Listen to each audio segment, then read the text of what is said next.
Hello दोस्तों, आज हम इल्तुतमिश के बारे में सारी जानकारी प्राप्त करेंगे। इल्तुतमिश ने अपने शासनकाल में कौन कौन से कार्य किए, क्या क्या उपलब्धियां हासिल की और किस तरह दिल्ली सल्तनत को संगठित किया, इन सभी के बारे में डिटेल से जानेंगे। मोहम्मद गौरी ने भारत पर आक्रमण करने के बाद अपने भारतीय साम्राज्य उसने अपने गुलाम कुतुबुद्दीन ऐबक को सौंपकर चला गया। कुतुबुद्दीन ऐबक ने 1206 ईस्वी में दिल्ली सल्तनत की स्थापना की। कुतुबुद्दीन ऐबक 1206 से 1210 ईस्वी तक सुल्तान रहा। कुतुबुद्दीन ऐबक की मृत्यु के बाद लाहौर के तुर्क सरदारों ने उसके पुत्र आराम शाह को गद्दी पर बैठा दिया, किंतु आराम शाह एक कमज़ोर शासक था। उसके अंदर सैनिक प्रतिमा का अभाव था, इसलिए दिल्ली के तुर्क सामंतों, प्रमुख काजी एवं अधिकारियों ने मिलकर कुतुबुद्दीन ऐबक के दामाद इल्तुतमिश को दिल्ली सल्तनत का सिंहासन धारण करने के लिए आमंत्रित किया। उन दिनों इल्तुतमिश बदायूं का हाकिम अर्थात सूबेदार था। इल्तुतमिश के दिल्ली आ जाने पर आराम शाह उसके विरुद्ध विशाल सेना लेकर लाहौर से रवाना हुआ। उस समय दिल्ली सल्तनत की राजधानी लाहौर थी। आराम शाह तथा इल्तुतमिश के बीच दिल्ली के निकट जूद नामक स्थान पर युद्ध हुआ, जिसमें आराम शाह पराजित हुआ। फिर उसे बंदी बनाकर उसकी हत्या कर दी गई। इस प्रकार आराम शाह केवल 8 माह तक ही शासक रहा और 1211 ईस्वी से इल्तुतमिश दिल्ली का सुल्तान बना।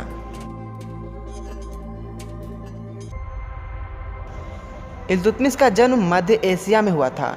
इल्तुतमिश इलवरी जनजाति का था। उसके पिता का नाम इलम खां था। इलम खां अपनी जाति का सरदार था।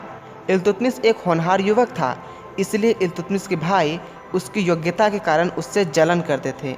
इसलिए उन्होंने उसे दासों के व्यापारी के हाथों बेच दिया।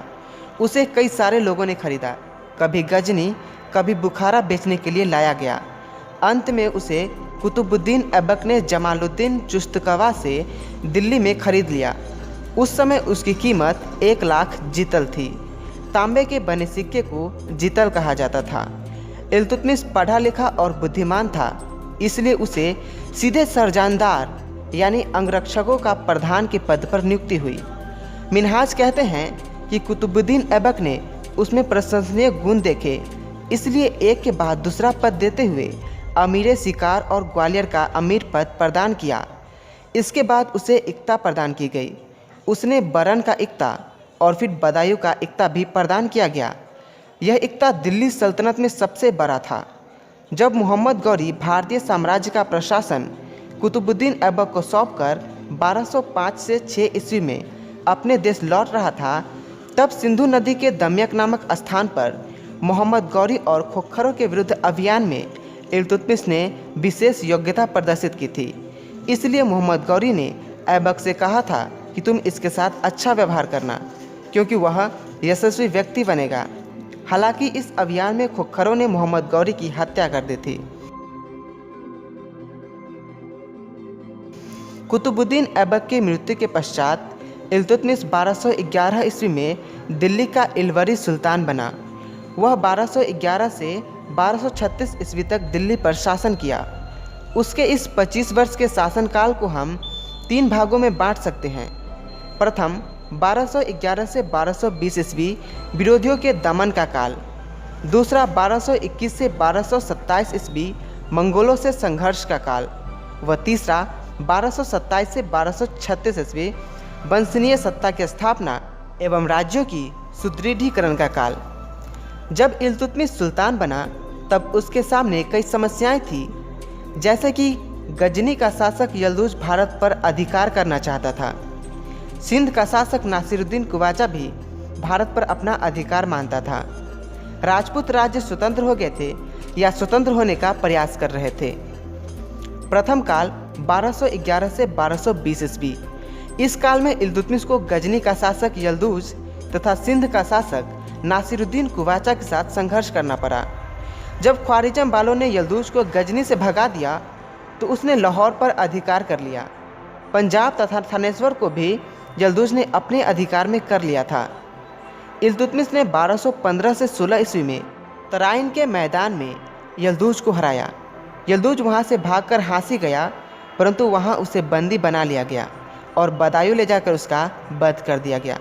इल्तुतमिश के लिए यह दोहरी विजय थी, उसकी सत्ता को चुनौती देने वाले सबसे भयंकर शत्रु का विनाश और गजनी से अंतिम रूप से संबंध विच्छेद, जिसके फलस्वरूप दिल्ली का स्वतंत्र अस्तित्व निश्चित हो गया। सिंध का शासक नासिरुद्दीन कुवाचा अत्यंत महत्वाकांक्षी शासक था। उसे लाहौर पर शासन का अधिकार दिया गया तो वह सरहिंद प्राप्त करने का भी सपना देखने लगा। इसलिए इल्तुतमिश 1217 ईस्वी में कुवाचा के विरुद्ध स्वयं आगे बढ़ा, लेकिन वह भाग गया। इल्तुतमिश ने उसका पीछा किया, परंतु वह पूरी तरह कुचला न जा सका, क्योंकि ख्वारिज़म के शाह का पुत्र जलालुद्दीन मंगवर्नी भारत आ गया था। इसलिए इस नई समस्या से निपटने के लिए उसे वापस आना पड़ा। इल्तुतमिश ने अपनी समस्याओं से निपटने के बाद एक बार फिर उसने नासिरुद्दीन कुवाचा की शक्ति को कुचलने का निश्चय किया। उसने भटिंडा, सुरस्ती और लाहौर पर अधिकार किया और फिर उच्च की ओर बढ़ा। कुवाचा भागकर भक्खर के दुर्ग में छिप गया और अपने पुत्र बहराम को संधि का प्रस्ताव लेकर सुल्तान के पास भेजा। इल्तुतमिश ने बिना शर्त के कुवाचा को समर्पण करने को कहा। कुवाचा घबरा गया और उसने भागने का प्रयास किया और सिंधु नदी में डूबकर मर गया। इस तरह इल्तुतमिश ने अपने प्रतिद्वंदियों को कुचल दिया। द्वितीय काल 1221 से 1227 ईस्वी। मंगोल का शासक चंगेज खां से रक्षा करने हेतु ख्वारिज़म के शासक का पुत्र जलालुद्दीन मंगवर्नी ने भागकर सिंध की घाटी में आ पहुंचा। इल्तुतमिश को डर था कि कहीं चंगेज खां उसका पीछा करते हुए भारत न आ जाए। चंगेज खां ने इल्तुतमिश के पास दूत भेजकर मंगवर्नी की सहायता न करने का अनुरोध किया। इसलिए इल्तुतमिश ने मंगवर्नी की सहायता नहीं किया। 1228 ईस्वी में मंगवर्नी भारत से चला गया तो समस्या का स्वतः समाधान हो गया। तृतीय काल 1228 से 1236 ईस्वी। बंगाल में अली मर्दान ने अपनी सत्ता स्थापित की थी, लेकिन उसकी हत्या हो गई। खलजी सरदारों ने वहां हुसामुद्दीन ऐवाज को अपना शासक चुना। उसने गयासुद्दीन की उपाधि धारण की तथा स्वतंत्र शासक की तरह कार्य करने लगा। इससे इल्तुतमिश की व्यस्तता का लाभ उठाकर बिहार पर भी अधिकार कर लिया। मिन्हाजुस सिराज लिखता है कि उसने जाजनगर, तिरहुत, बंग और कामरूप के शासकों से भी वार्षिक कर लिया। 1225 ईस्वी में इल्तुतमिश ने बंगाल की ओर कूच किया तो ऐवाज ने दिल्ली की अधीनता स्वीकार कर ली और युद्ध का हर्जाना भी दिया। लेकिन सुल्तान के वापस लौटते ही उसने इल्तुतमिश के द्वारा नियुक्त मलिक जानी को पराजित कर फिर से स्वतंत्र शासक बन गया।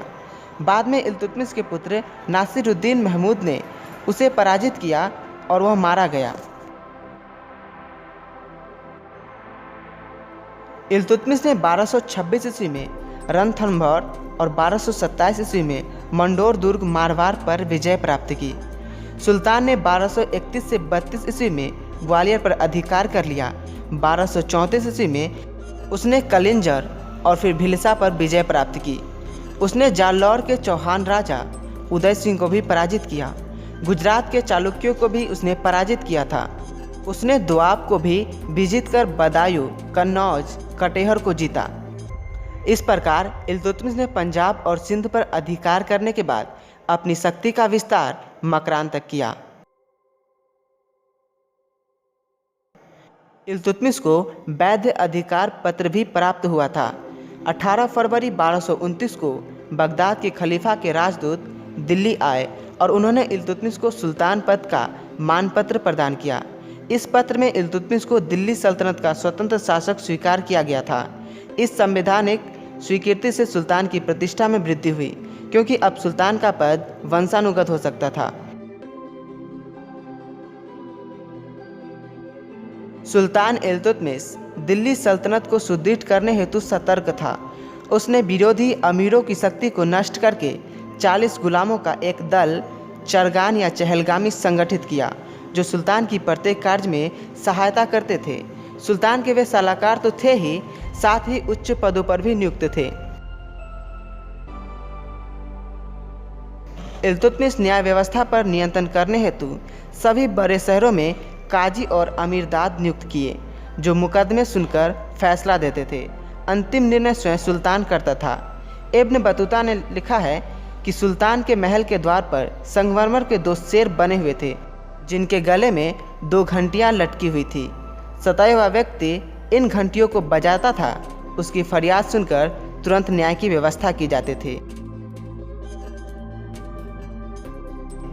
इल्तुतमिश प्रथम तुर्क शासक था जिसने अपने शुद्ध अरबी सिक्के चलाए। तांबे के बने सिक्के को जीतल कहा जाता था और चांदी के बने सिक्के को टंका कहा जाता था। मुद्राओं पर खलीफा का नाम भी उत्कीर्ण होता था।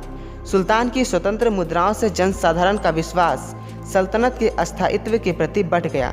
सिक्कों पर टकसाल यानी सिक्के बनाने वाले का नाम भी लिख दिया जाता था। सल्तनत को सुदृढ़ करने के लिए इल्तुतमिश ने अपनी सेना को भी संगठित किया। सेना में 4 प्रकार के सैनिक थे। पहला, सुल्तान के सैनिक या शाही सेना के सैनिक जो दीवान ए अर्ज के अधीन थे। दूसरा, सरदारों या प्रांतीय इक्केतेदारों द्वारा नियुक्त। तीसरा, युद्ध के समय भर्ती किए गए अस्थायी सैनिक। चौथा, स्वयंसेवक सैनिक जिन्हें लूट का हिस्सा मिलता था। इल्तुतमिश एक सुसंस्कृत व्यक्ति था।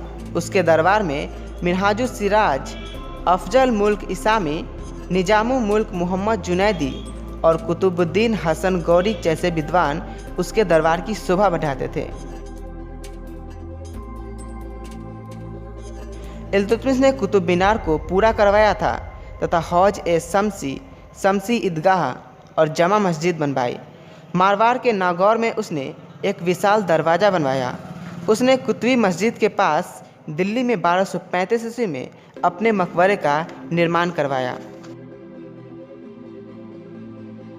1236 ईस्वी में बनियान के शासक के विरुद्ध अभियान के दौरान इल्तुतमिश बीमार पड़ गया था, अतः उसे वापस दिल्ली लौट जाना पड़ा और अप्रैल मई 1236 ईस्वी में उसकी मृत्यु हो गई। इस तरह इल्तुतमिश मध्यकालीन भारत का सबसे श्रेष्ठ शासक था।